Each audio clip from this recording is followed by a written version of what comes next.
Ano ang paborito mong part sa pagiging one-man team at ano yung pinakamahirap?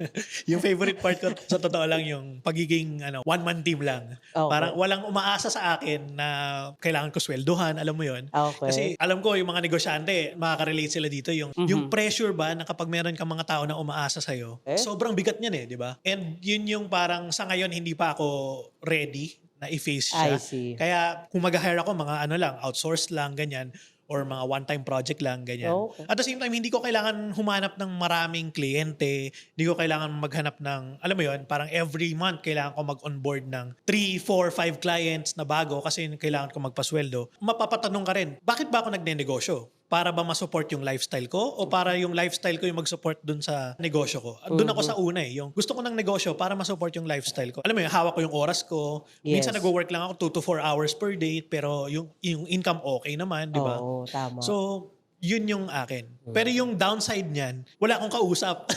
Alam mo yun? Yes, wala kang kaano yan, tawag doon? Brainstorming. Oo, di ba? Yung kaututang dila, di ba? Oo, Di ba? yan.